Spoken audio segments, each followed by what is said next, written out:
Hello and welcome everybody to the Flicker Effect podcast.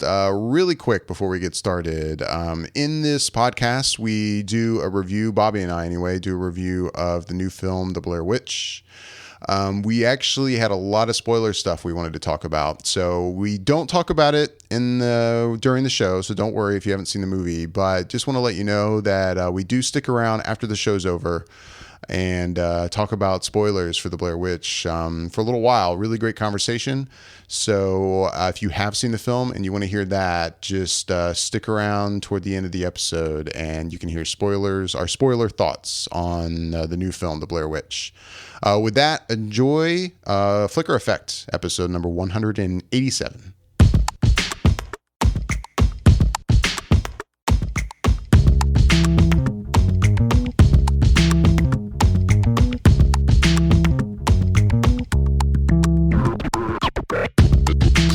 Hello and welcome everybody to Flicker Effects. This is a podcast where each week we chat about the world of film, television, and pop culture.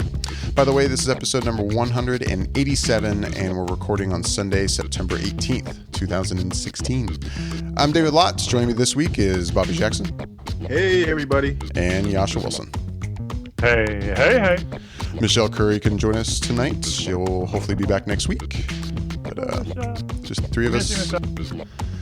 How's it going, guys? Happy mid-September. I can't believe I feel like an old man not saying that. Like, oh my God, I can't believe the whole month is almost gone. It's true, man. I'm like, holy shit, it's September 18th already? Yeah, man, I tell you, I think I wrote an article a while ago talking about how we wait and we wait and we wait for things. And a lot of times I correlate the dates with movie releases. Excuse me.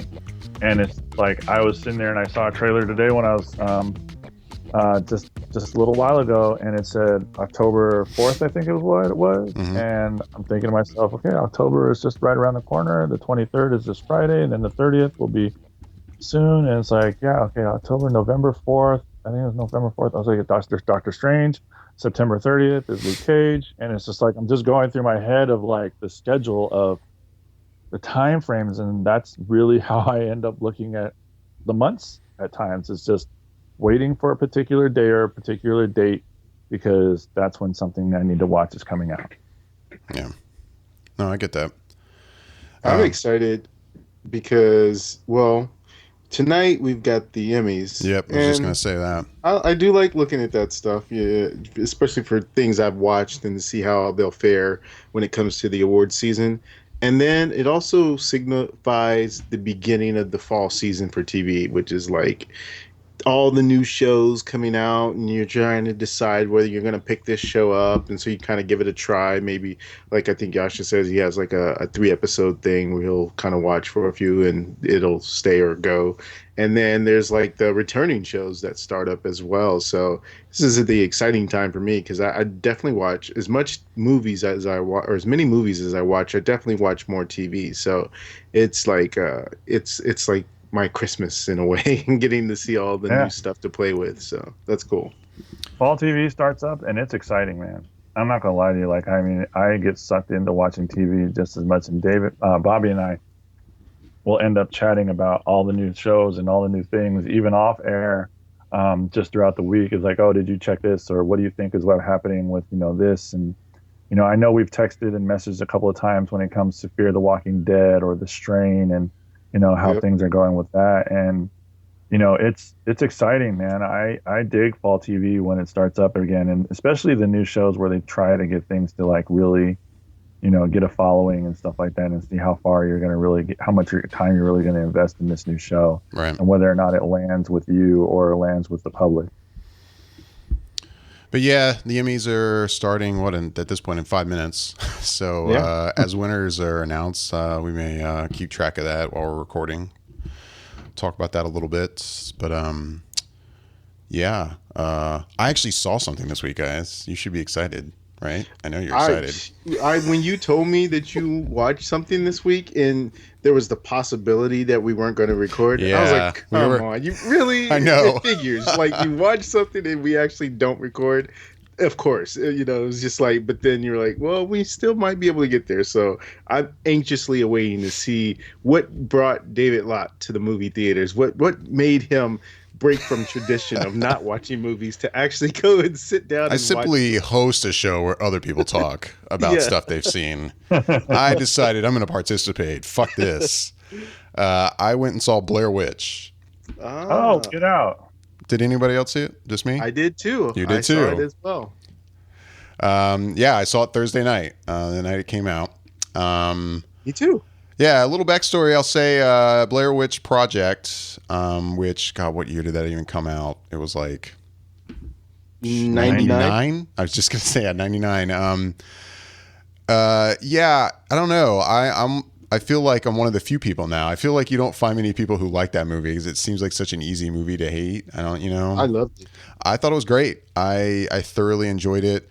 The filmmakers, I believe, were from Orlando. I know they either went to UCF here in town or something like that. And there was a lot of buzz about it around here, as I know there was kind of everywhere, just because it was something kind of different than anybody had ever seen before.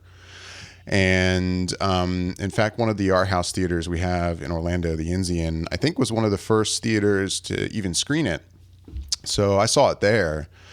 And I was caught up in the whole, the creative way that they marketed it. I mean, don't get me wrong. I knew it wasn't real. It wasn't like I was bought into the whole thing and I thought that these people actually got lost. It wasn't like that. But I thoroughly enjoyed that whole thing. I got into it. I waited in line to go see the Blair Witch Project, and I loved it. Just like you said, Bobby. I mean, I saw it, I want to say 2 or 3 times in the theater. And I know I've seen it, probably a couple times since then. But yeah, I thoroughly enjoyed the Blair Witch Project. With that said, I've never seen the sequel. I can't even tell you off the top of my head what the name of it was. I did, but yeah, I can't remember the name of it off the top of my head either. Yeah, I'm going to look it up right now and see if I can find it. But I just remember watching it and not thinking much of it. Just because, it completely flipped the script on what it was doing before in terms of the first one was handheld and introduced the whole shaky cam idea into movies and horror genre. And then the second one was more of a legit, straightforward type of filming. And it just did not, I don't know, it just didn't do it for me. It just didn't give you the same sort of feeling that original had. Yeah. So it just kind of glossed over. Yeah, it was called Book of Shadows, Blair Witch 2. Shadows, yeah. Yep. Yeah, I didn't see it, so I will say I don't know what that movie brought to the storyline of Blair Witch. I have no idea. So, I don't know if it even matters. So, yeah, I've only seen the Blair Witch Project. So, yeah, I was excited about this, especially after, what we learned at Comic-Con, how we didn't even really know this was coming until recently. We thought this was a completely different movie, The Woods. And then Lionsgate revealed that, hey, this isn't actually called The Woods. It's a Blair Witch movie. It's a Blair Witch sequel. And, yeah, just simply called Blair Witch. So I was definitely intrigued. It was funny. Michelle went with me to go see it. And I could tell, I think, because, we wanted to go see a movie. I definitely was like, I have to see a movie this weekend. And I pretty much told her, I'm like, look, this is what I plan on seeing. If you want to come along, you're more than welcome to. And I guess, she wanted to, but then I found out, it sounded like she really had no interest in seeing this movie. And she gave me her brief thoughts on it to share with you guys. And I'll tell you guys that later. After I do my thing. But so I was excited about seeing this. I will say I wasn't very impressed with it, unfortunately. With that said, it definitely had its moments that I felt like worked. But I don't know. It just, as someone who loved the Blair Witch Project, I had a hard time watching this and not just thinking, wow, it feels like an attempt to kind of recreate that experience, but maybe for a new generation. And for me, being somebody kind of from the Blair Witch Project generation and that thoroughly enjoyed that, I definitely did not have the same experience watching this. And it didn't bring anything new to the table and new to the story that really intrigued me either. I didn't learn anything new that really did it for me. And I have to say I found myself most of the movie feeling like, you know what? I'm kind of ready for this to just move along and end. I'm not feeling it. I also felt like with the original movie, I don't know if it was just because of the way it was shot, or I don't know what, but I felt like, don't get me wrong, I'm not saying the acting in the original movie was anything to write home about, but at the same time, I felt like it was kind of real. Like I felt like I could buy into that this is footage of people that were actually out camping and had this experience. And not at any time did I feel that way watching this. Like it felt really like acting, watching this movie. And the only thing I'll say that really works for me without getting into spoilers is the final, pretty much the final scene of this movie did definitely do the job. That's all I'll say, again, without sharing too much, but that definitely worked. But everything else leading up to that, yeah, I don't know. And there were things that this movie, like, I don't know, it almost felt like more mysterious things that this movie added in to like the experience that these people had compared to the, original trio that got lost. That just, I don't know, kind of didn't make sense to me. Don't get me wrong. I mean, this is all like fake and, none of it really makes sense, but there were things that happened in this movie that I'm like, but why in the fuck is that happening right now? Like, and I don't know if that's an attempt to, draw me into wanting to see more maybe in a movie after this. And maybe there's hope that this will do really financially well and that we'll see another film. But yeah, there were moments in this and I'm just like, but wait, what the fuck? Like, that's definitely new, but why? Like, I don't know. And it's the kind of stuff that's really hard to get into explain without getting into spoilers, but I don't want to give away too much. In a movie like this, that's hard to do. So yeah, I don't know. That's kind of my thoughts on it. So yeah, I'm curious to know, Bobby, since you saw it, what did you think? And yeah, you've already said that you loved the Blair Witch Project. So exactly, yeah. So yeah, I was like going to pretty much say in terms of my anticipation and interest going into it, it was right where yours was, in the same sort of thought process and level of looking forward to this new iteration into the series.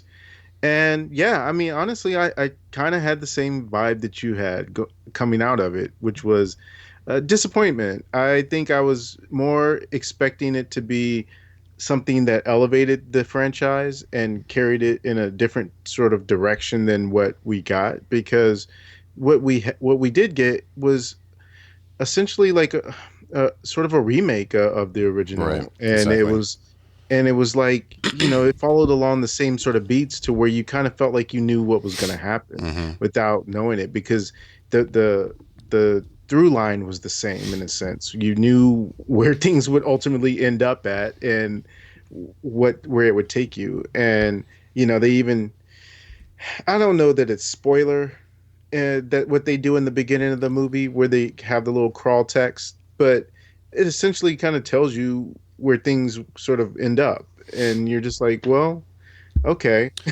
Well, my impression though, that crawl text at the beginning just pertains to the YouTube video that he was watching. Remember? No, well, I guess we'll have to discuss it off air, because there was a little bit more that I thought I saw within that crawl text. But yeah, we can talk about it later. Yeah, no. Yeah. Well, there's a very good chance we'll be doing like a little bit of spoiler talk about this at the end of the show or something. Yeah, because there's definitely stuff I'm curious to talk to you about with this. But okay. But yeah, so and for me, one of the biggest things that I criticize horror movies on, and the thing that can ruin it faster than anything for me, is when a character defies their own logic or their own sense of what they should be doing, and it just doesn't make sense on any kind of level to be doing it. And some certain things you can excuse and other things you can't. But then with this movie, I felt like there was just too many times that characters were making illogical choices just for the sake of having something happen to propel the story forward. And if that didn't happen, then they would be stuck at a certain point and couldn't propel forward. So it was like they make them do things that would be, counterintuitive to survival in my book. And so it's just kind of like, oh, okay, now you ruin it on that level for me. And then you start to ruin it as a movie as a whole by not giving anything and adding anything new to this voice of what this movie series is and where it could go. And it's sort of like you, I think the movie kind of comes alive within the last maybe 5 6 minutes of the movie, and that's kind of like where I think within the first one, the original, you're kind of captivated the whole time because Right. this whole process is brand new, and you're going through it. But as you're seeing this second one, it's pretty much just good for any kind of jump scares you get because, as I said before, you can kind of anticipate the beats of the storyline as they're before they come without really having to try and do it. It's just not anything original in a way, or not even. You can't. I don't think this was a kind of movie where you can remake it and go for the same sort of thrill because it counts too much on you having not seen or know about the original. Where if you do, it's just makes it too simplistic of a movie to try and do again as a sequel. So I don't know. Yeah, it fell pretty short for me in terms of what I was anticipating and hoping for, and from a horror stance. But um, aside from that, actually, I plan on doing something each week that we record called the 6 sessions of Halloween or of horror, I think I called it.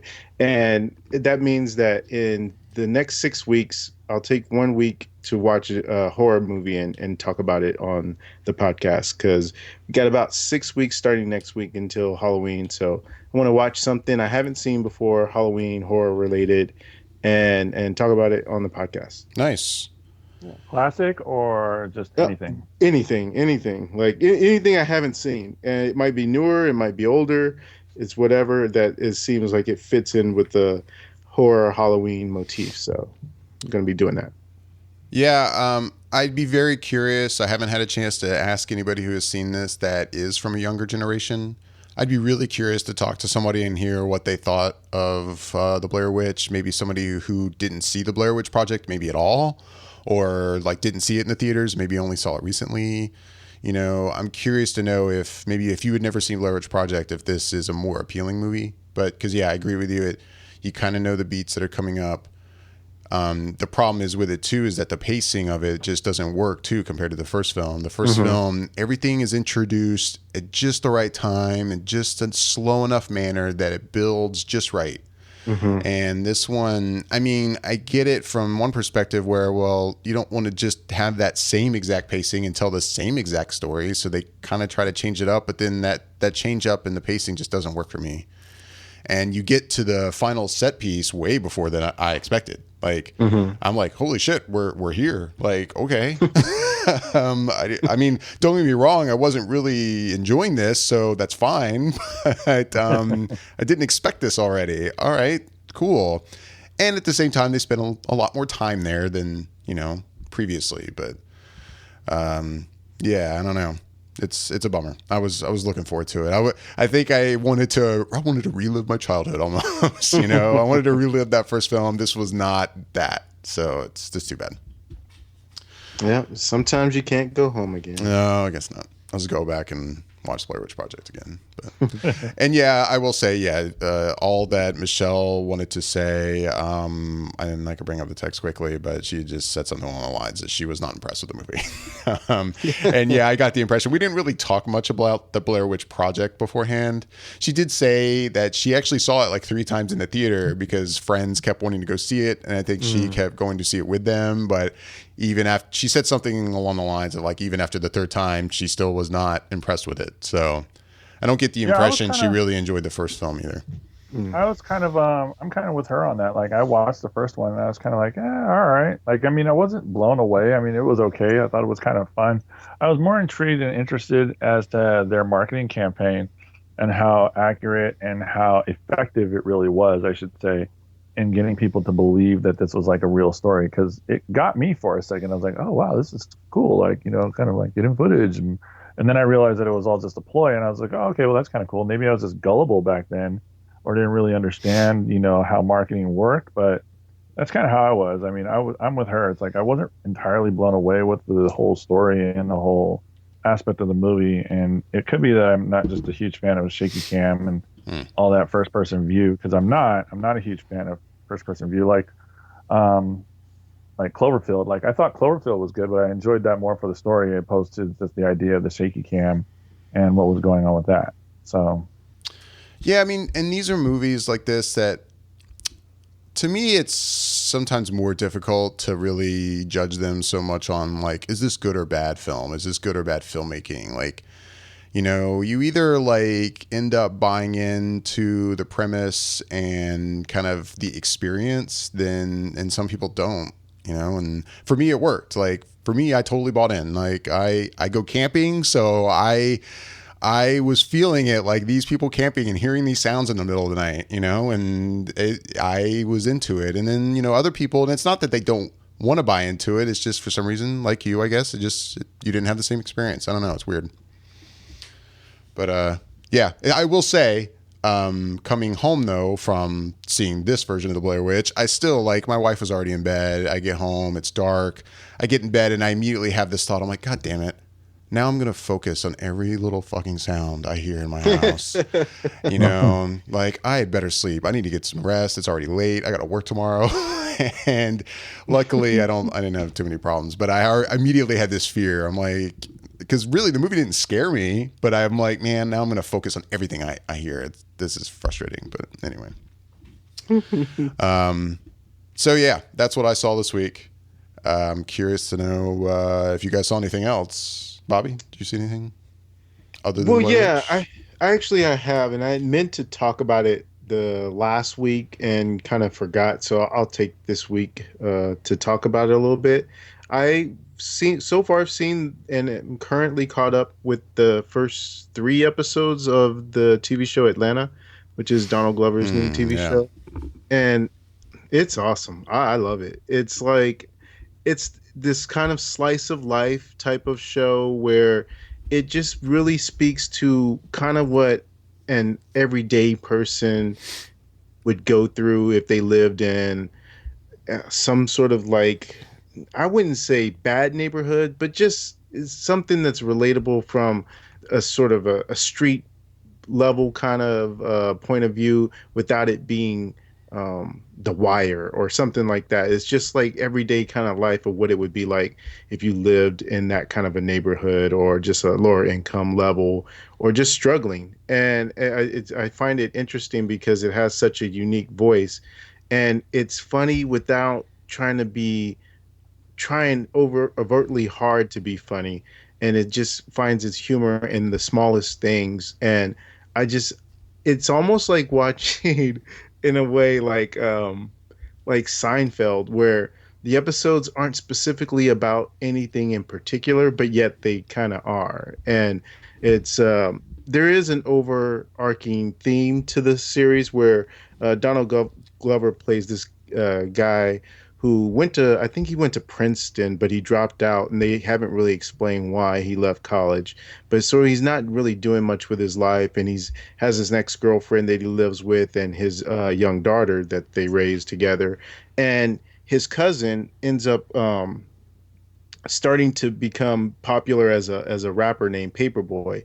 And so Donald Glover, who hasn't even really talked to his cousin in a long time, kind of looks at this as an opportunity to maybe get in on the ground floor and kind of maybe make something of his own life and be able to help support his daughter in a better way, and also at the same time kind of helping out his cousin. But it's within that, they don't focus on that too much, with at least within these first 3 episodes. It's there and it's sort of like present in the background-ish, but like I said, the main focus so far has been just within this everyday life of what these guys are doing in the meantime to just kind of get by day to day. And it's a really great show. I'm really enjoying it a lot, and to the point where after the episode ends, I'm like, oh, I can't wait for next episode. And it's got me really excited about it. Nice. Well, that's good to hear. Nice. That's cool. Yeah. Makes me want to watch it. Speaking of FX, has anybody watched the first episode of American Horror Story? I did watch that. I really wanted to watch it this week, but I didn't get a chance to catch it, so I'm curious what you guys thought of it. I'll let Jascha go first. Jascha? Okay. I loved it. I mean, there have been times when I've seen their episodes and they start off a little bit too graphic for me. And I feel like they do that a lot of times just for the shock value of the show and just try to really be cutting edge almost in special effects. They did that last year with Hotel. I felt like their first few scenes were just really over the top. I love the idea of an ever-changing plot and ever-changing story, or having a condensed version of a story for just one season. Like, I just think it's so creative and so brilliant what they come up with, and I really, really dug this. And Bobby, I'm sure we'll get into this a little bit more too, but they're doing this as a almost like a documentary.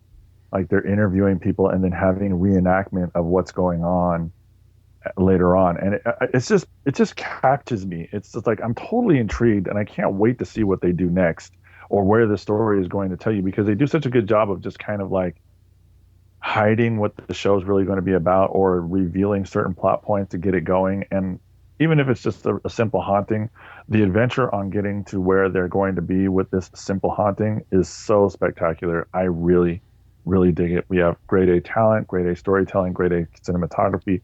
I think it's fantastic. I'm super into it. I can't wait to see where they go with the season. Nice. Bobby? Yeah, it's kind of like how Yasha was saying. It's an interesting concept this year. With me in American Horror Story, it's very odd. I don't plan this out, but for whatever reason, it seems like I end up watching every other season. Like, I don't think I saw the second season, but I saw the first season, didn't see the second season. I saw the third season, didn't see the fourth season, and now I think this is the fifth season. Actually, I think this is 6. This Yeah, is this six. is sick. Yeah. So I think I didn't watch the fourth or the fifth, or maybe I All watched right. partial of the fourth. Yes, that's what it was. I watched partial of the fourth, which was like the circus, I believe, and then I missed the fifth with the whole season of Lady Gaga in the hotel. I didn't see that one yeah. at all, and so now I'm back on this one. And yeah, it's interesting that the way they're doing this season, because it's this, as Yasha said, sort of a documentary style where you have these two actors talking to a camera, and they're talking about their experience of how they've moved into this house. And then once they reenact it, quote unquote reenact it, and they're showing the other part of it, it's ironic that the main two characters, the two stars of this season, are Cuba Gooding Jr.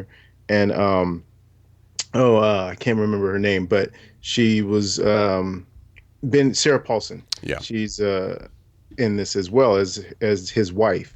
And so I was like, oh, it's Marsha Clark and O.J. Simpson. They're like together in this season. So it's kind of weird, but it's actually pretty compelling in terms of once that episode ends, you are in a mode where you're like, okay, what's going to happen next? Because there's a lot of crazy stuff that's going on in this first episode, and you're just kind of left to wondering what's what and what's really going on. And it's one of those shows where you really can't talk too much about it if people haven't seen it, because any little thing can give out a detail or a scene, and it can kind of influence a person as to their viewing of what they're seeing. So I'm definitely on board. I'll put it that way. It's got me intrigued enough to continue with it and see what's going to develop. Cool. Yeah, it's funny you say that, Bobby, because I didn't join the show until the third season, I think. And I've only seen it from the third on. I missed the first two. I tried to watch the first two, go back and watch them later, and I just couldn't. For whatever reason, I wasn't able to really get through it, I guess you could say. So I'm just like, whatever. Maybe I'll go back and watch it sooner or later, but I just wasn't on board right away with those. So, and I know it's a haunted house or murder house or whatever they wanted to call it, but it was, and I've been told that it's really, really good. Yeah. But I've watched since then. What did I watch? The Witches one, The Coven, Freak I think Show. Yeah, The Covenant, Freak Show, Hotel, and now this one. So yeah, the last where I missed the first two seasons. Gotcha. Yeah, no, I fully intend to check it out. I know, we're only one episode in. But did you guys watch anything else, Bobby? Anything else you saw other than Atlanta? And no, that's it, actually. That's it? How about you, Yasha? Watch anything this week? Well, I finished the Ashton Kutcher show. What is it? The Ranch? Yeah, I think I finished yeah. that the other day. It was okay. Like, I mean, it was very much a sitcom, so I mean, we've talked about that before. But I watched Ex Machina this Ah, past weekend. so It you was my hadn't first seen Ex time. Machina? I don't think I realized that. I I had not seen it, and I know we had talked about it, but I just hadn't seen it, and I was pretty blown away, to say the least.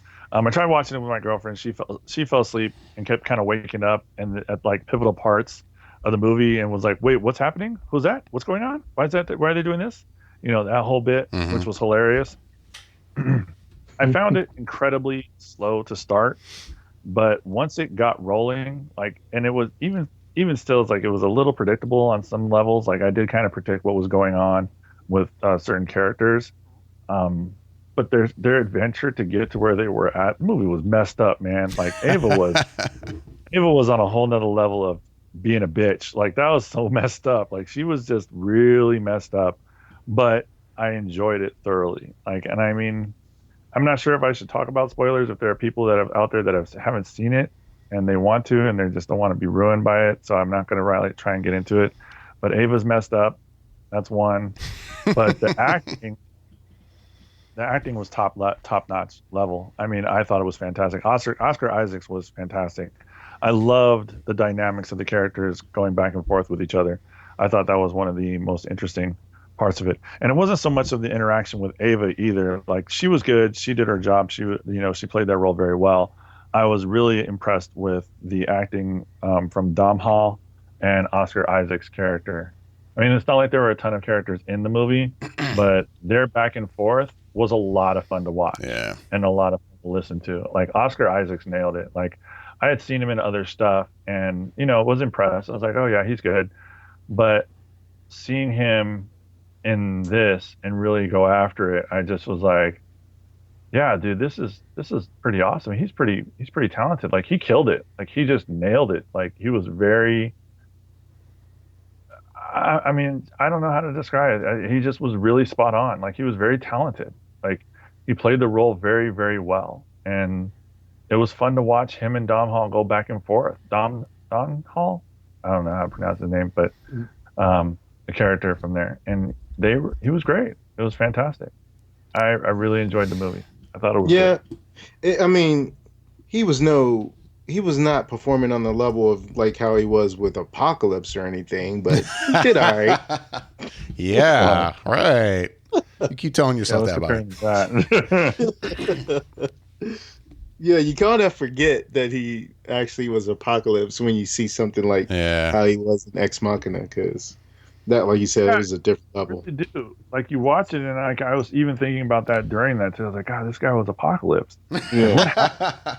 But yeah, but yet he's Like, had so many other roles that have been outstanding. I mean, oh yeah, even in Star Wars. I mean, yeah, he's great in that, and Inside Llewyn Davis, and lots of great roles in this. oh yeah. And I then think yeah, you see certain actors like that are such great actors, and then when you see him in a role like his role in Apocalypse, I can't help but feel this isn't so much that he just had a bad job. It was just like it had to be something about the experience, the directing that he was getting. Yeah. definitely was the directing. I mean, Bryan Singer was like, okay, he's like, Oscar, I've seen your work. I loved you in Ex Machina, but I'm going to need you to dumb it down a little bit Right. because, this is, this is not, Exactly. that we're trying to go for something popcorn level. So we Yeah. need you to be over the top and, just kind of silly, because that's essentially the performance we got. Yeah. And don't worry, buddy. Like no one's gonna be even be able to tell it's you. Like, Yeah. like, you're just don't gonna worry, be in man. makeup. Your costume is going to be so bad, nobody's going to even realize that it's you, bro. So just chill. Exactly. Just do whatever you want, okay? Just be over the top. Just do it all. Yeah. Yeah, Oh, but it's like, yeah, I really dug it. Like I sat there and I just watched it, and like I said, it was a little slow for me at the beginning, but once it started to roll, I mean, like I said, even the parts that I was able to kind of predict, I was really just like, wow, this is really good. Like I was really impressed with the story, the dialogue, the back and forth. Like it was all impressive, really, really impressive. And Nice. like I said, the I really enjoyed Halls and Oscar Isaac's interaction with each other. Like that was really cool. So did anybody rush out by their Civil War Blu-rays? You know it. I haven't picked mine up yet, man. I got to do that. I definitely picked mine up. I mean, oh, okay. Yeah. No, I made sure to go ahead and jump on that. It's weird though. I don't know if this is a totally new thing that they're doing, starting when now or whatever. But I noticed that when I went there, they only had DVD and Blu-ray, and I think that was it. Like there was no, how usually there's the combo pack with the DVD, Blu-ray, and digital. Yeah. No, it was just separate. It was like DVD and Blu-ray, and then I think maybe there's a digital with the Blu-ray, Right. but that was it. There's not like that 3-pack combo anymore. So I was like, oh, okay. Well, I guess either they're just figuring nobody's getting regular DVD anymore, or they just want to completely separate it and keep that as a completely separate thing for people who might still be doing DVDs and don't need the Blu-ray and the digital. I don't know, but I hadn't seen that before. That seems like a weird move. I mean, yeah. I feel like every movie release is kind of different. I've seen that before with other releases where they separate them and then you get most I would think that where they're combined. And then you get, some where if they might have the Blu-ray 3D, which I could get one with just Blu-ray and DVD, or get one with Blu-ray DVD and Blu-ray 3D, and yeah, they're all different. But I would be curious, and it's in a situation like this where apparently they're separated, like you're saying, how many people are really still buying those DVD copies? I mean, I would think there's still a lot of people going, I can't believe you guys are buying discs at all. Like, what the fuck are you doing? And then people are still buying DVD copies. Cause I would think if anything, even if you don't own a Blu-ray player, you're probably just like, well, I'm just buying my movies digitally. I don't need either. Like there's still people who are like, I'm still on the DVD thing, man. Or they just want it for their car or something for the kids to watch. I don't know.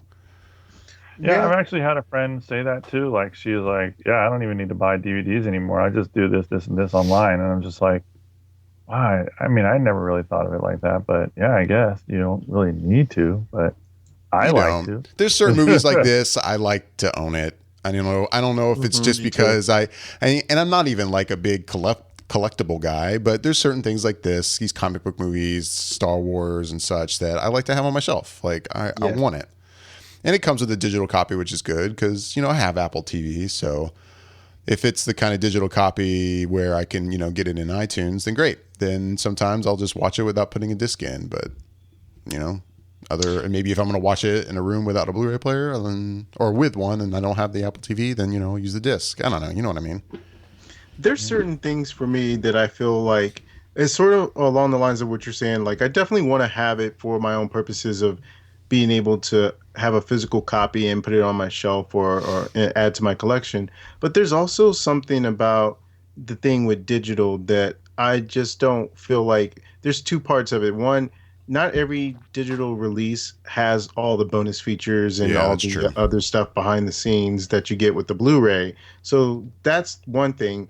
But even once they do start to incorporate that, like let's say they go away from the physical disc completely and they start to just package all that together if they do it, because that's extra money anyway. So maybe they'll stop doing that at some point. But let's say they still do it, then the other part of it becomes, since I don't do a lot of digital downloads at this point, I don't know in the sense of how it works, where like if I use the digital version, do I have the ability to just watch it anytime, anywhere, and just like pull it down from the cloud?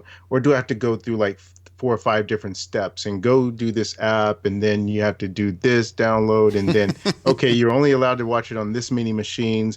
And so it's easier just to still have the physical copy, and I can take that around with me if I want to go over to a friend's house and they're having a party and it's like, hey, let's watch, the Civil War or whatever the case may be. I take it with me. Definitely, that's not an ideal situation where I think will typically happen, but I like the idea of being able to still fall back on it if I wanted to do it. And you don't have that necessarily just yet, I don't think, with digital. Yeah. I mean, I will say, to answer like your question, I mean, it is always kind of different depending on who you buy it from. But for the most part, if you're buying something digitally, you get to watch it as much as you want. For the most part, you're just streaming it, basically. Like if you were to buy it from Amazon, I'm pretty sure you just have to watch it kind of through an Amazon app. Or like if you have an Amazon Fire TV, you could just watch it on there. Like I have bought movies digitally, and usually it's a situation where I'll be on my Apple TV and I'll see like that they have certain movies on sale where I'm just like, oh, I like Ex Machina. I want to say I bought Ex Machina. I hadn't even seen it, but it was like $7. Like, and it had just really even come out on, video release. And I was like, I'm hearing so many good things about it. I'm just going to buy it. It's $7. I mean, sure, it'd be nice to buy the disc, but I can't beat that. Like $7, sure. So most of my digital collection are movies like that where they have these sales, and I'm just like, oh, that's a steal, man. Like I'll buy The Man from U.N.C.L.E. for same thing, like $8. And, but then it also depends, like with iTunes/Apple, I buy a movie from them, and if I watch it on my Apple TV, it's not like it stores it on the set-top box. I'm just basically streaming it. But I can download the movies to my computer if I want to. Okay. And if I want to watch it where I don't have access to the internet, with Amazon, I don't know if that's true. I'm using those as examples because I think those are kind of the two big ones. For buying digital movies, but everybody has. Microsoft has their own, access. But to you can watch movies. it offline. Then you're saying basically. Yeah, usually. Okay. But I want to say I looked into that once with Amazon, and that wasn't the case. Like I don't think with Amazon I was able to download the movie if I wanted to have the actual file, which kind of irritated me, and that's what I liked about the Apple version. That at least Apple would let me download it. Now, with that said, they still have like their DRM on it, which basically you have to watch it like on something that'll play that kind of file. Right. But at least I still have a copy, Yeah. It feels like you actually own the thing that you paid for, as opposed to, hey, if this site all of a sudden, closes shop, then who knows what happens to that file or whatever. It's sort of the same concern that people have had for years over either music or, in another sense, comic books. When you buy digitally, it's not like you own it per se. You can download it and read it offline, but if one of like Comixology ever went out of business, what happens to all that? Essentially, you would lose it, but yet you paid for it. So it's very tricky still, and it's a lot of it is them not wanting to give up the ability for you to, or at least make it open for people to be able to start to hack it and do other things, as opposed to just kind of keeping your copy and doing it that way. I think they get afraid of sharing and all the other stuff, so they keep it kind of sort of making you still need to buy the regular physical disc because you don't want to invest in the digital as much. And I think that's kind of somewhat on purpose. Yeah, it's irritating that in the movie to video world that it is like this, where everything is, you have to decide basically under what ecosystem am I going to buy my digital movies. And you almost feel like you got to stick with that, which I guess is kind of how they get you. They want you to stay, Apple wants you to buy all of your movies from them. And since I have bought most of my movies from them, it works. Like I'm going to continue to buy my movies from them. I don't want to own movies in one spot and then have another collection of movies in another spot. It's irritating. Yeah, that's why it's irritating too when I do go buy a Blu-ray. I'm happy that they come with digital copies. Like I just said, even though I like having the disc, I'll still go ahead and use the code to get the digital copy. Except then you get somewhere the digital copy is actually the ultraviolet copy, and I don't use ultraviolet. Like that's no use to me, and I don't really want to start using ultraviolet, because it's the same thing. I don't want to have like a bunch of Apple digital movies and this movie's in my ultraviolet account. I got to go log into that now. Like fuck that. So I don't know. It feels like the only industry where I'm happy with how it worked out was the music industry. Everybody, it was MP3. And yeah, there was that era where, companies like Apple had DRM on their MP3s, so you could only listen to it in iTunes, but they eventually got rid of that. And you could, take your MP3 that you bought from Apple and play it on any device. And that, I wish movies were that way, but they're not, unfortunately. Nope. They're dragging their feet. Yep. Because it would be nice. Like, I like the idea of having a home theater PC with a huge hard drive, and I'll just put all my digital movies on it, but Nope. Basically, that is my Apple TV now. So anyway, anybody seen any good trailers lately? I know everyone's excited about 50 Shades Darker. Oh, we did get that trailer. We did. Yeah, and I just saw it right before we recorded. I knew it came out earlier in the I week. don't care about for 1,000. You're right. It's so funny too because the trailer debuted. I think maybe it was Tuesday or Wednesday or something of this week, and I was like, "Oh, here we go, here we go." And sure enough, the next day, I remember reading the news that it had broke the record for how many views it had in 24 hours. That was previously held by The Force Awakens. And I was just like, see, so many people said they hated this movie, yet if you really hated it this much, how is it beating a record? Like it got 114 million views, I think it was, in 24 hours. It's like, how does that happen for a movie that people didn't like the first one? If they didn't like it and they maybe secretly liked it, but didn't want to say they liked it because then they would have seemed uncool or something, because most people hated on it after they actually kind of went and watched it. And so I was like, man, I don't want to see this trailer. And I was dragging my feet, and I ended up watching it today as well because I knew we were probably going to talk about it. And so, it starts off the same way in typical fashion, just highlighting the I guess the sexual aspects of it. And I'm like, all right, whatever. And then they have the crazy song that's not sung by Beyonce, but sung by Miguel, and it's slowed down and over dramatizing this masquerade that they're doing and all the antics they're getting into. And then like something happened towards the second third or the last part of the trailer where it seemed like the tone of it shifted into being more of a psychological thriller in a way. And then it kind of intrigued me. Once it got away from the sexual stuff and it seemed like it was more like, ooh, this guy, he had some girl before her and maybe things didn't turn out as well. And now she's like psycho trying to get him back and get her as well. And it looked more intriguing than what they had as a first film and what the first part of the trailer looked like. Cause I could care less about their love relationship, but maybe if there's some sort of undertone and some sort of like, not necessarily like a lesson, but something that's sort of maybe like trying to show people another side of it, the dark side of it, which is, I guess, where the 50 Shades Darker maybe comes into play. Maybe that's more interesting. I'm not saying it's going to be good, but it at least made it more interesting than the initial subject matter we were getting with 50 Shades of Grey. So I wouldn't say it's convinced me to go watch it, but it definitely made me more intrigued than I would have thought I would have been. I wasn't expecting that. Yeah, I wasn't expecting it either. Come on. I'm caught off guard. I'm not sure what to say. I took my feet watching it, so I wasn't expecting it. I mean, either. I guess I get what you're saying. I haven't seen the first movie. Well, I should say, I think I saw the first 30 or 45 minutes.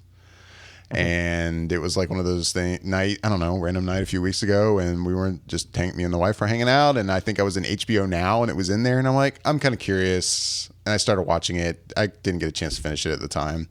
From what I saw, it was basically what I expected. The acting was not very good. The story was pretty terrible. Like, I don't know, it just wasn't for me. So I don't know that I'll even ever go back and try to finish it. But I mean, watching this trailer, I'm just like, yeah, I don't know. Okay.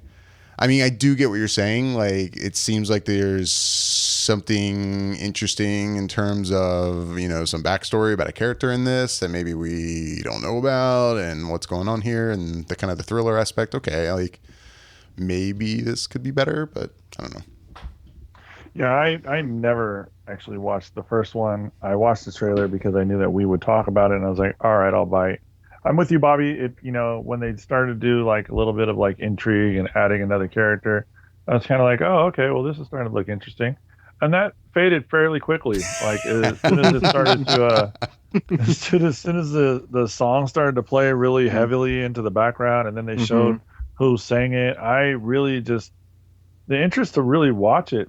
It's just not there. Like I mean, I just and I tell people like I'll watch just about anything, and they're like really. I was like, oh yeah, I'll watch the chick flick. I'll watch the proverbial chick flick, to the action, to the comic, to the kids, to the everything. Like if it's it, you know, it has to look really just remotely bad for me to be like, no, I don't want to do that. Right. And I just looked at that and I'm just like, yeah, maybe when it's on HBO and I have absolutely nothing else going on and I'm ready to fall asleep, I'll put that on as background noise. If it keeps me awake, I'll watch it. That's about the level that I'm on.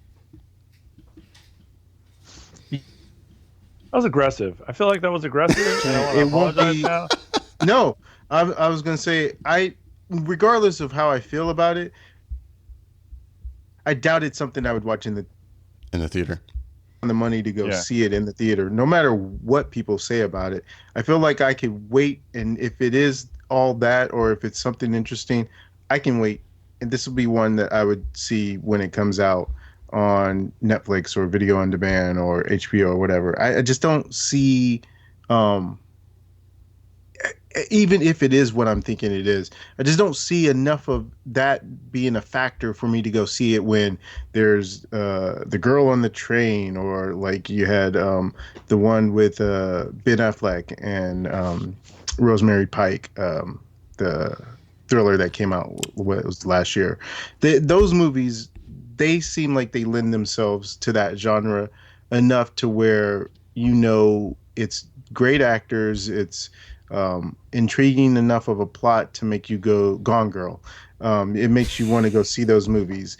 Whereas opposed to this, it seems like this might be shoddily done in a way that it makes it feel more like a B movie version of something like Girl on the Train or as Gone Girl, as opposed to being sort of something else that could be a leader in that kind of payback, woman scorn sort of genre.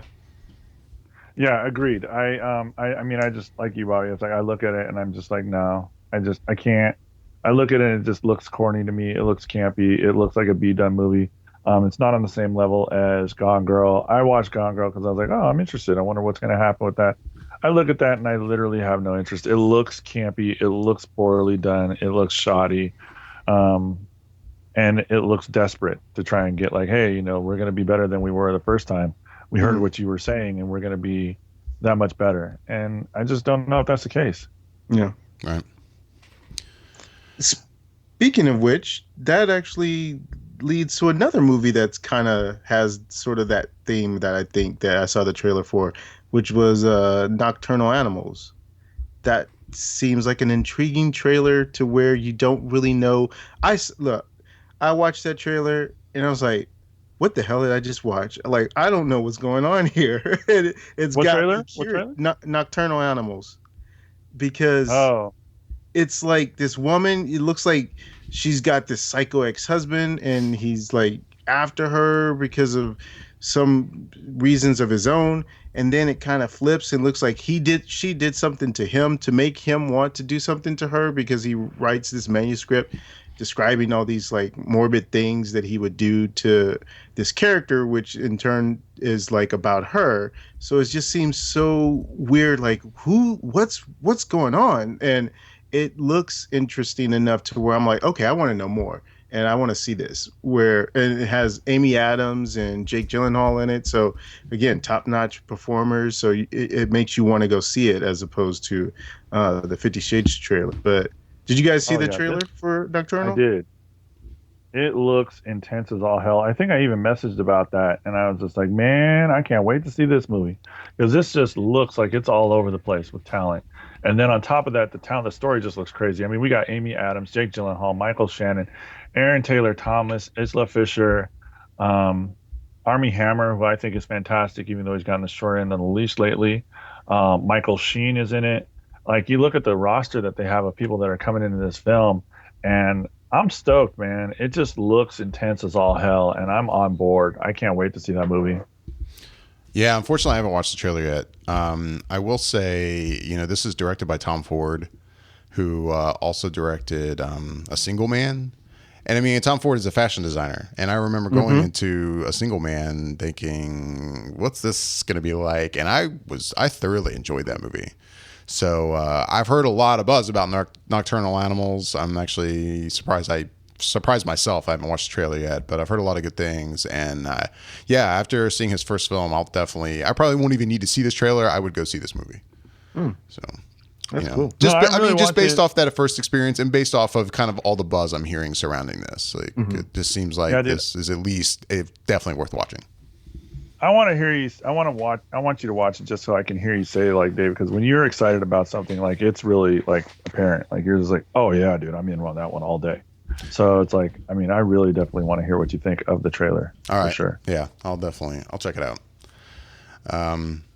But yeah, I'm trying to think too, like, we're talking about trailers, and before Blair Witch, if there were any like good horror trailers that I hadn't seen yet that really caught my eye. The only thing that comes to mind, the first trailer I saw in front of Blair Witch that just looks so incredibly terrible.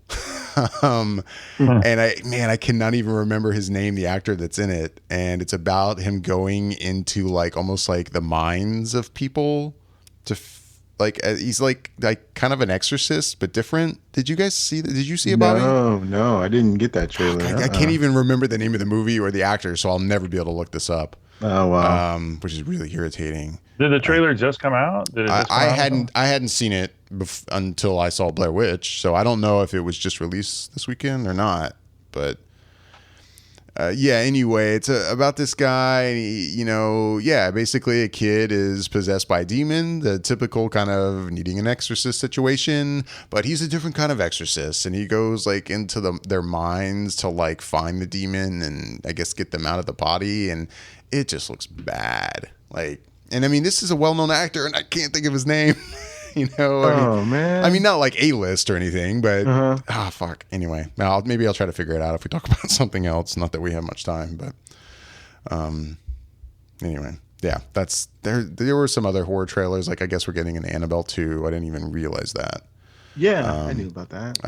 For some reason that passed me by. I missed that. There's news. Ouija coming out. Yeah, Ouija. You guys had talked about Ouija last week, hadn't you? And I don't remember when we talked about it, but we definitely did talk about it. I thought Michelle brought that up. I could be wrong, but she might have. Yeah, I think she did. I saw that trailer too for the first time in front of Blair Witch, and I actually will say I was kind of intrigued by it.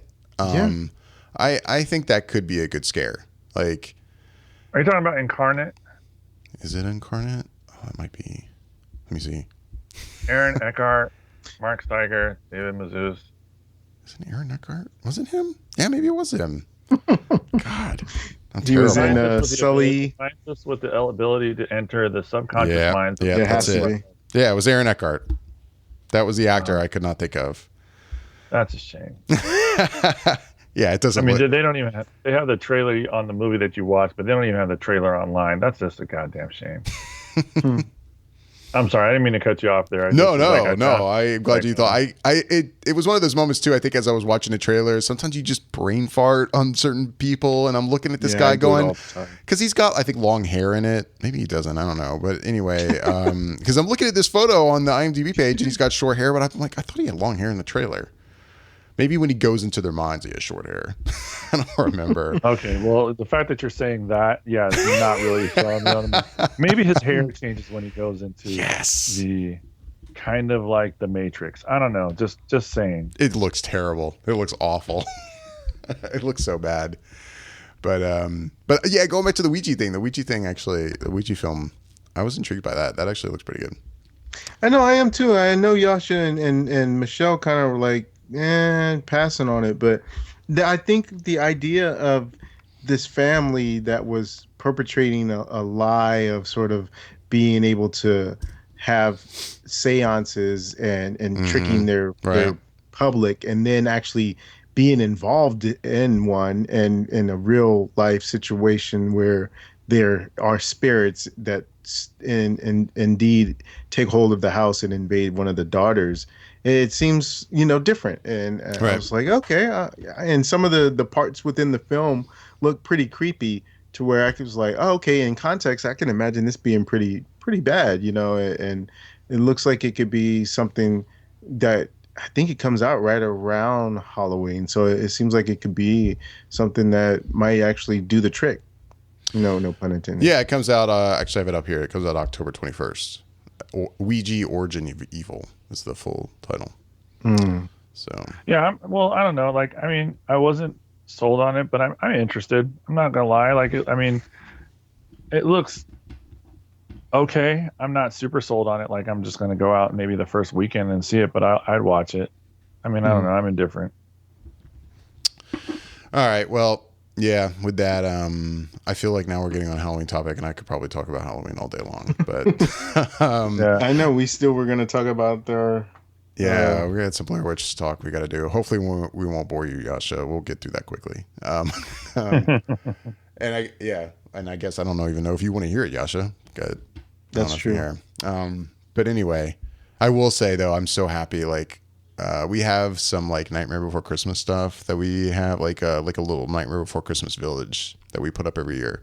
And my son's 4.5 now, and I'm sure he saw it the past 2 or 3 years that we put it up, and but now he's in an age where he's really like paying more attention to it, and he's like, I want to watch this movie. So he's been watching that movie over and over again, and it makes me such a proud father that he loves Nightmare Before Christmas. I'm like, thank God that he doesn't think this is terrible, because I adore that film. So anyway, side note, makes me very happy. No, that's awesome. But with that, yeah, we're going to go ahead and get out of here. By the way, if you're looking for our take on the latest film and television news, make sure to check out News Effect. It should be the episode right before this. So make sure to check that out. We'll be, we count down the top 10 news items of the week on that. So yeah, if you're looking for any information about the latest news, make sure to check that episode out. As always, we'd love to hear from you. We'd love to hear your questions and comments. You can reach us at feedback@flickereffect.com. You can also leave us a voicemail or just ask us a question or comment on there. Just call 407-308-5509. I'm David Lott. I'm Bobby Jackson. I'm Jascha Wilson. Thanks for listening.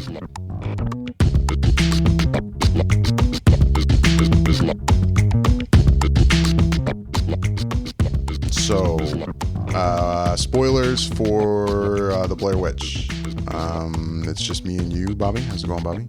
Yeah, it's going good. Jascha, who has not seen the movie, decided to depart since I guess he might still actually see this film. Even though it sounds like he didn't really enjoy the first one, so I'm surprised. But sounds like he might still go see Blair Witch.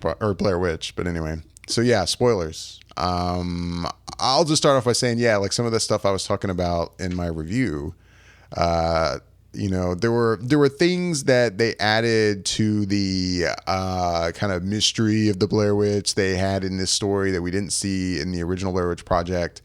I said in my review how there were things that I felt like kind of added some mystery to the story about what's going on with this creature, what have you. And I don't know, I found myself kind of like, I don't know that I like these new things. Like, what is this? And like, for instance, there's that moment when, and forgive me for not knowing the characters' names, but the black guy he's had this tree fall on him. And then it sounds like a fucking giant is walking up on him, and it appears to take him. Right. And like stuff like that. I'm like, what is this? The sound, like, especially the sounds of everything that happened in this movie was very big.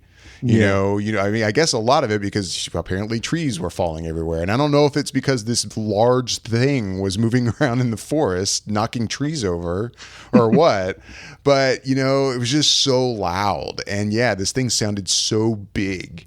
And I'm like, what? This is different. Okay. And if your goal here is to make me more confused and more interested in what the hell the backstory is here, I guess you've got me. But so maybe if you do decide to make another film, you'll explore more of this. I don't know. But, there was that moment at the end, the last set piece in the house, and right before the final scene, you see this light shine through the windows, and it's just incredibly bright.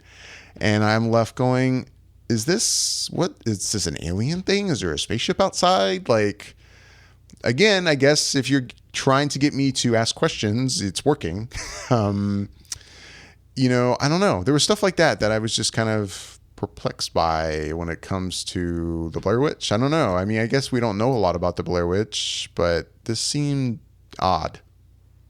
Did that make sense to you? Yeah, and I mean, and I was sort of right there with you. And as I mentioned when we were doing the regular part of the show, that I had a theory, and you pretty much called it out before I even needed to say it, which was about maybe that we're going in along the lines of being able to talk about aliens as part of this mythos. And that's the same thought I had initially when they're in the house and it gets flooded with light. I mean, it's just super bright light coming through the wood panels of the boarded up window and then Right. in the house, and it's just super bright.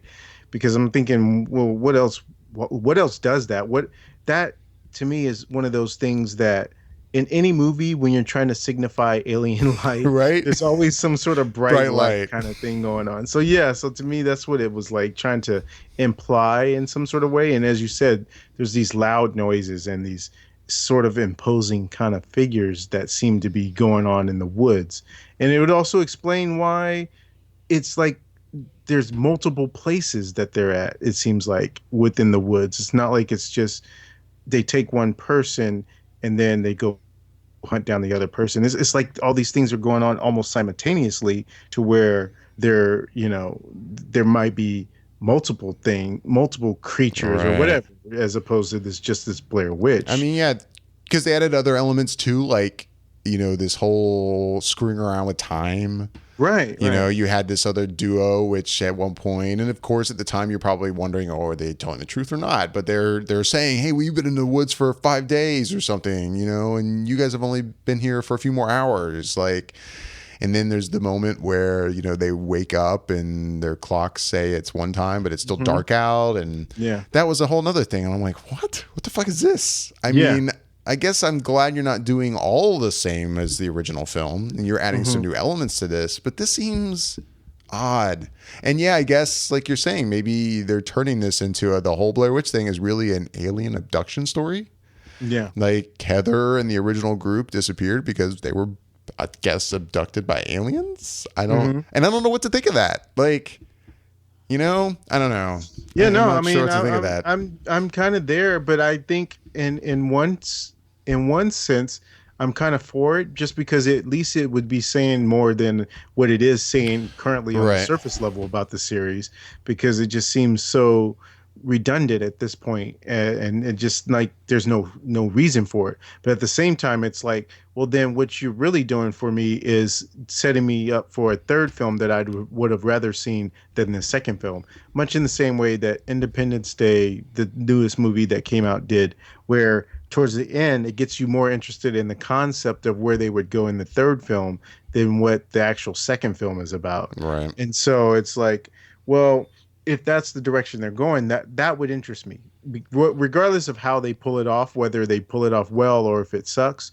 At least it would interest me more than if they just did a third one and it's still just more of the same, of people getting lost in the woods, and it's still about this Blair Witch. Yeah. Because that's to me seems so tired and done at this point that they don't need to go down that road anymore. Yeah. And it was another thing too that made me think along the lines of the aliens as well, like one of the things you mentioned with the time, and that's another one of those elements in terms of when you see aliens is the electronics stop working, and the watch or the clock starts spinning or going into different time things that they normally would.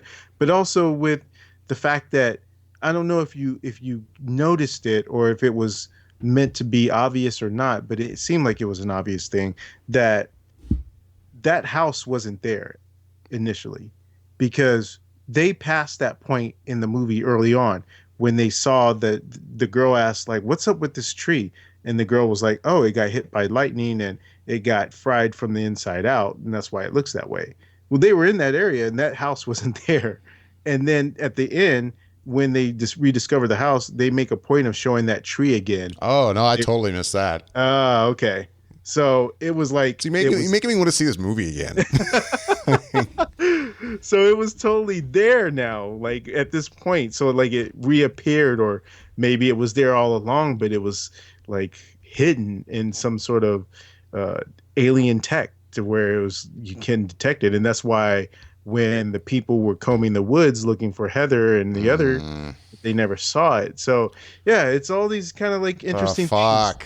things. and I only vaguely thought that maybe it was aliens because as they go on and they don't really touch on it anymore, I'm thinking, oh, okay, well, maybe that wasn't it. But then I was online this morning as I was getting ready for the show, and I was looking on HitPix, and Drew McWeeny had his review for the Blair Witch, and he also mentioned the fact that it was like alluding to aliens. So I was like, oh, so okay, maybe I'm not crazy in thinking that that's the direction that they were Right. going. So yeah, I'm very. It makes me more curious now to see as the days kind of go forward and we hear more stories about Blair Witch and how it didn't do that well at the box office. And yeah, actually, we didn't go over the box office. Yeah, I was gonna say it doesn't bode well for seeing another blood well. Hear more from the directors or the producers and say, yeah, you know, the direction we're kind of going is blah blah blah. And who knows? Maybe they can still make a sequel, but they would have to make it for $6 million instead really of on the cheap. smaller budget. Because who knows how much it cost for this one?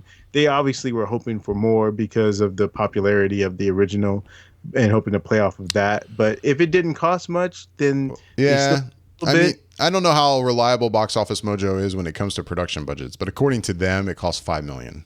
Okay, which seems to be in line with a lot of the Blumhouse movies that they for $5 million. So I could see that, and by the time it's finished, it should make some profit to where they could still go forward and maybe tease out some elements to get people more interested in the third one if they decide to go that route. Especially if it is, alien kind of nature. But yeah, no, I totally was right there with you in terms of thinking like this doesn't seem as straightforward as we're getting here. Yeah, and the other thing was too is you watch this YouTube video at the beginning, which apparently is his motivation to go look for his sister. Because he believes he sees her reflection in this mirror in this video. And then, of course, we see that event takes place at the end of the movie. Right. Yeah. So that's a whole other thing. Like, okay, so you saw it, but then that's what you experience. And that's another, is this a time travel thing? Like, what is that? Yeah. Well, and that goes into, we talked during the show about the text at the beginning of the film.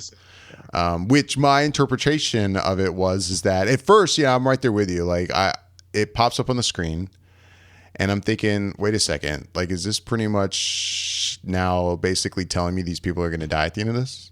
That's like what I got from it. But then I felt like, oh, well, that actually is in the context of this YouTube video that this couple found this footage, like we learned, the couple that we meet in the movie, and they found this footage and they put it up on YouTube of these people in the house, and you see the reflection of the girl in the mirror and blah blah blah. So that it wasn't in the context of the footage we see in this entire film, but just that YouTube video.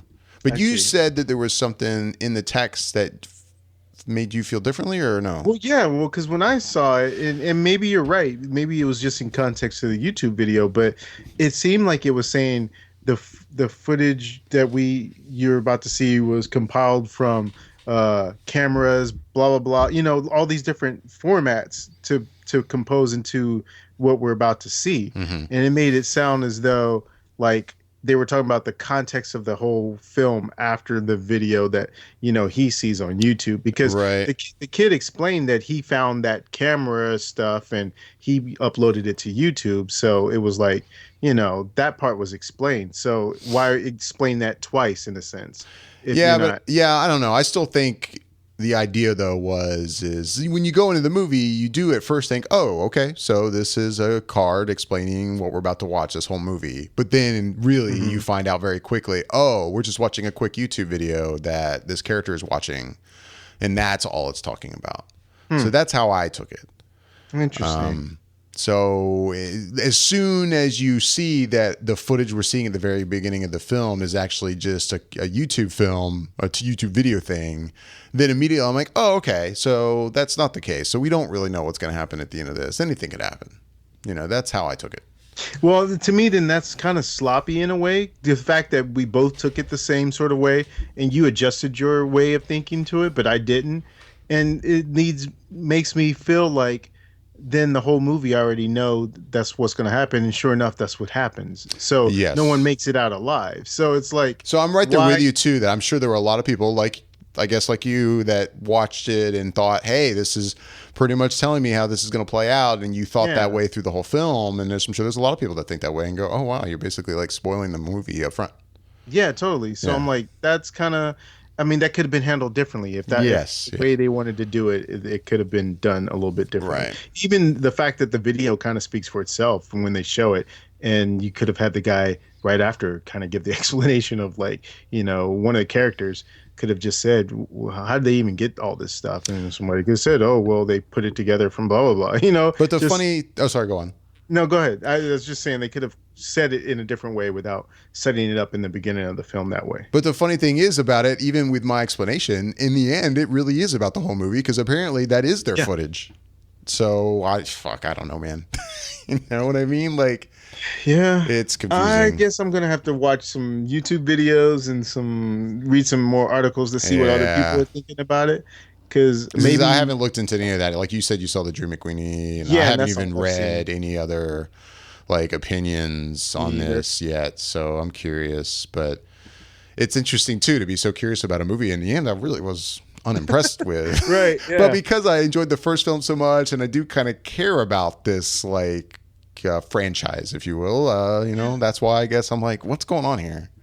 Yeah, no, I'm right there with you. I thought we could have been getting something really kind of special in a way that was not necessarily groundbreaking. I wasn't Right. expecting that, but just something that played up on the conventions of the first one, but did it in a way that felt more fresh and new. And this didn't. It just felt like a retread in Right. a lot of ways.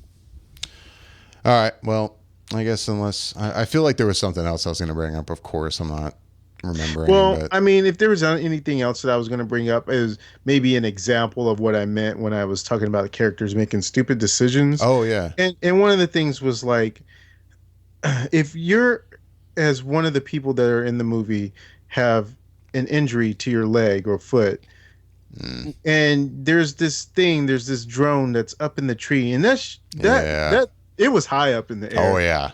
And I'm like, really, you're going to try and climb and get, and for what? And for what? Pitch black. What are you going to see When you get if the you even make drone, the what are you drone go planning up? to accomplish with this? I was like, that's just so dumb right now. Yeah. Like, why are you doing this? And then that reminds me of another, thing, I guess, that adds to the mystery that apparently there was something in her foot and moving around. Like, right? Yeah. yeah, I don't know, man. It's weird. It's very weird. It's very weird. I will say I was impressed with, though, I guess now that we're talking spoilers too, as I mentioned, the one thing I was impressed by, the very final scene of the film.